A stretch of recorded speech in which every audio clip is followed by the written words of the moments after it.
बहुत बहुत शुभकामना मेरे प्यारे बच्चों। आज हम 9वां पाठ चलेंगे।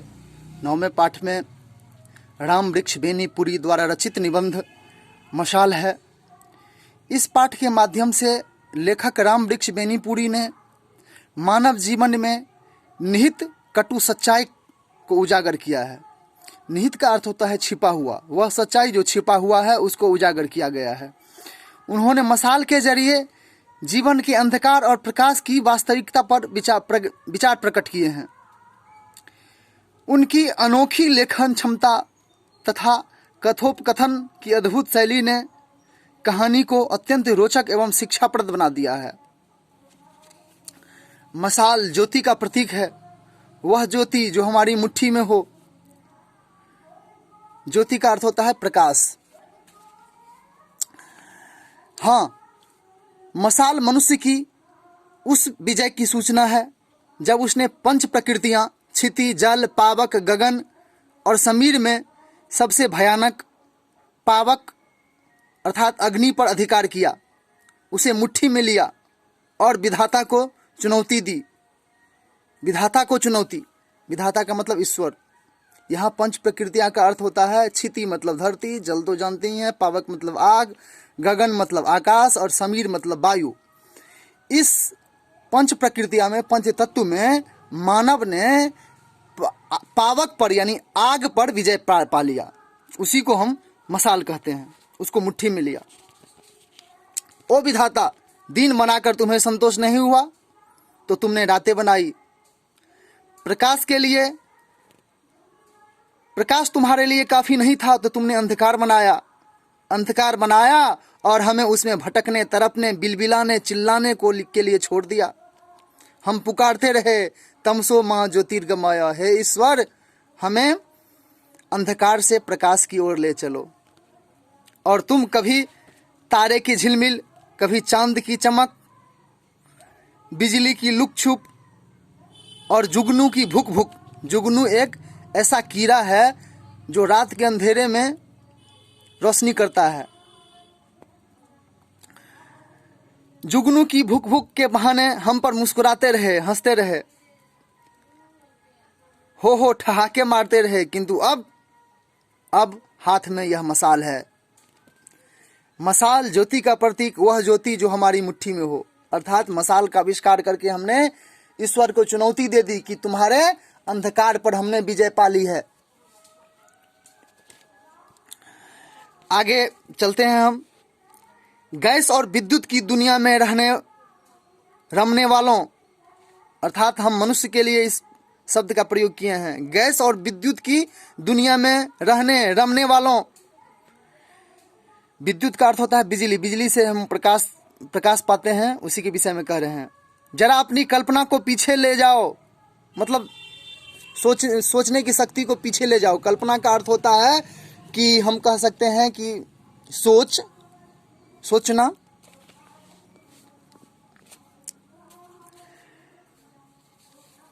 तुम्हें मशाल का महत्व मालूम पड़े, मशाल क्या चीज है, तुम्हें यह पता चलेगा जब अपनी हम सोच को थोड़ा पीछे ले जाते हैं।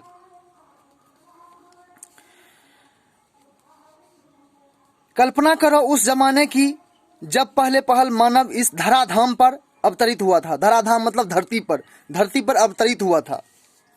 उसने देखी होगी उषा की लालिमा। उषा का मतलब होता है सुबह की लालिमा।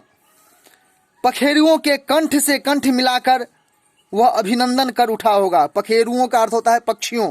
पक्षियों के कंठ से कंठ मिलाकर अभिनंदन कर उठा होगा। अभिनंदन का अर्थ होता है स्वागत। उसने देखा होगा कि दोपहरिया का दीपदीपाता प्रकाश पुंज, दीपदीपा का मतलब जगमगाता प्रकाश की किरण, किसी वृक्ष की छाया तले बैठे वह एकटक उसे देखता और उसकी चकाचौंध से चमत्कृत होता रहा होगा। फिर उसने देखी होगी संध्या की वही लालिमा, वही पक्षी की कलगान, लेकिन इस लालिमा को देखते ही वह सहम उठा होगा। जिस प्रकार सुबह की किरण आने से पक्षी सब खुश होते हैं, उसी प्रकार शाम की किरण से पक्षी सब दुखी हो जाते हैं, सहम जाते हैं। रात आ रही है, रात अंधकार की जननी। अंधकार कितना बड़ा आतंक था उसके लिए। वही अंधकार जब बाघ सिंह दहाड़ेंगे, दिग्गज चिंघारेंगे, दिग्गज का अर्थ होता है हाथी, अजगर फुफकारेंगे, फिर यदि उस अंधकार में कभी तूफान, आंधी, झड़ी वर्षा का सामना हो गया, तब उसके लिए मानो प्रलय की घड़ी आ पहुंची। प्रलय का अर्थ होता है कि विभीषिका, हम बोल सकते हैं दूसरे शब्दों में इसको, प्रलय का मतलब बर्बादी। कल्पना करो उस समय कैसा थर-थर कांपता होगा। उसका छोटा सा प्राण उसकी विशाल दानवी देह में किस प्रकार व्याकुल हो उठता होगा। अजी मनोवैज्ञानिक से पूछो, उस अंधकार युग का कितना आतंक अब तक बना हुआ है। वो विद्युत की जगमग रहने वाले जीवों, अर्थात मनुष्य के लिए संबोधन है। अजी जगमग रहने वाले जीवों, वो विद्युत की जगमग में रहने वाले जीवों, आतंक अब तक बना हुआ है और न जाने कब तक बना रहेगा। हाँ, जरा अपनी कल्पना को पीछे ले जाओ, तब अपनी मुट्ठी की इस छोटी सी चीज की महत्ता समझ में आएगा। अंधकार ही तो नहीं, पंच प्रकृतियों में सबसे प्रबल मतलब मजबूत पावक भी अब उसके लिए कम आतंक कम विभीषिका का कारण रहा होगा। जेठ वैशाख के प्रचंड सूरज के ताप से तप्त किसी घने वृक्ष की छाया में बैठा वह अपनी जेठ की दोपहरिया गवा रहा होगा। शरीर पसीने से नहाया, नसें ढीली पड़ी, रह रह कर आंखें झीप जाती मतलब बंद हो जाती। लू हवा में मृग मरीचिका नहीं, मृग मरीचिका का अर्थ होता है कि हरिण को पानी होने का आभास होता है मरुस्थल के क्षेत्र में, लेकिन पानी वहां रहता नहीं है, उसको बोलते हैं मृग मरीचिका।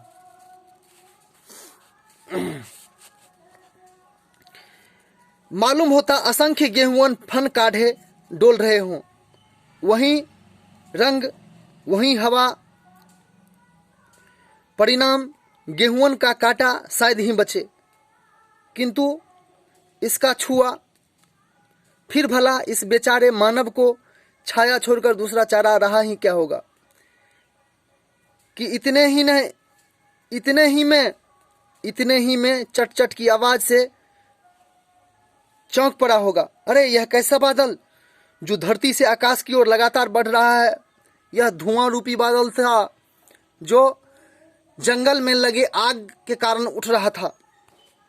कुछ चिराइंधी सी गंध, जब किसी शरीर के जलने की अर्थात मांस की जलने की गंध दुर्गंध निकलती है तो वैसी गंध को हम चिराइंध बोलते हैं। चिराइंध सी गंध इन बादलों के बीच रह रहकर प्रकाश है, ज्वाला है, अब तो ज्वाला ही ज्वाला।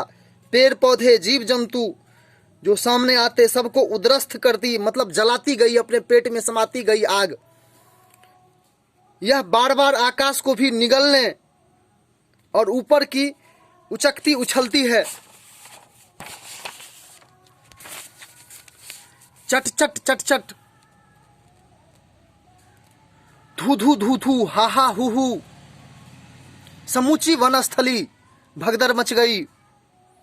सभी जीव जंतु प्राण लेकर भाग रहे हैं। हाथी, सिंह, बाघ, गाय, भेड़िए, भेड़, नेवले, सांप, बाज, बटेर सब भागे जा रहे हैं एक साथ। सबको अपनी जान की फिक्र है, दूसरे की कौन पूछे। किंतु क्या भागने से भी ये सफल हो रहे हैं? पशु उसकी चपेट में तो आ ही जाते हैं। उड़ती चिड़ियां, ज्वाला, धुआं, गर्मी से बेहोश पके फल की तरह गिरती और भस्म हो रही हैं। मानव जिसके दो ही पैर हैं और पर भी नहीं, पर मतलब पंख, वह मानव क्या करे, कहाँ जाए? ओहो, वह कैसा दिन होगा जब मानव ने इस प्रलयकारी पावक को, प्रलयकारी मतलब होता है विनाशकारी आग को अपने बुद्धि बल से मुट्ठी में पकड़ा होगा।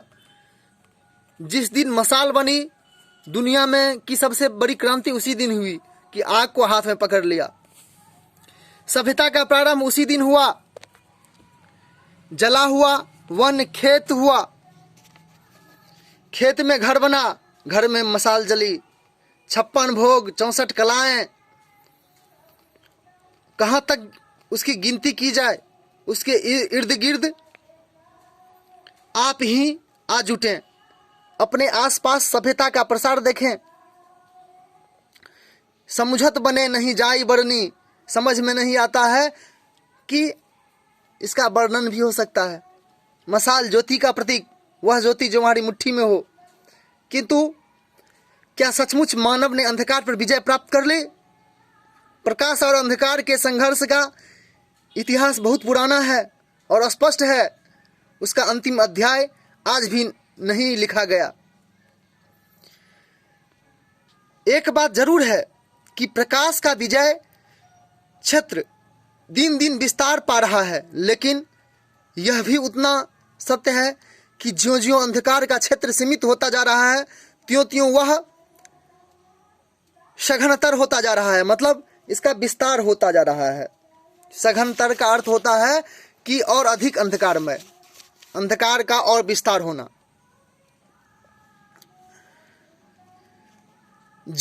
अब जहां अंधकार है वहां पहले से ज्यादा भयानक और विभत्स है। विभत्स मतलब डरावना, भयानक।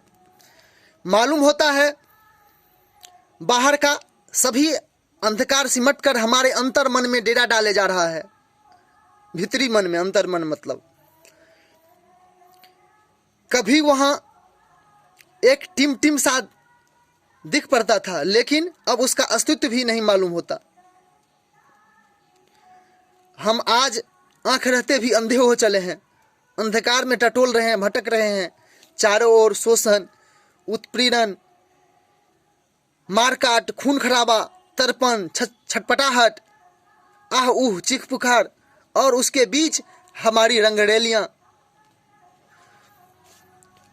ये हमारी रासलीलाएं, यह होलिकोत्सव, यह अट्टहास। मानव सचमुच तू आंख रहते अंधा हो चला है, अंधकार में भटक रहा है, क्योंकि हम अज्ञानता रूपी अंधकार में भटक रहे हैं। और यह अज्ञानता रूपी अंधकार जिस दिन हमारे ज्ञान रूपी प्रकाश से परिपूर्ण हो जाएगी, उस दिन हम अंधकार पर विजय प्राप्त कर लेंगे। फिर क्यों न तुझ पर वह अपनी पुकार याद आए, तमसो मां ज्योतिर्गमय। अर्थात हे ईश्वर, हमें अंधकार रूपी अज्ञानता से प्रकाश रूपी ज्ञान की ओर ले चलो। धन्यवाद।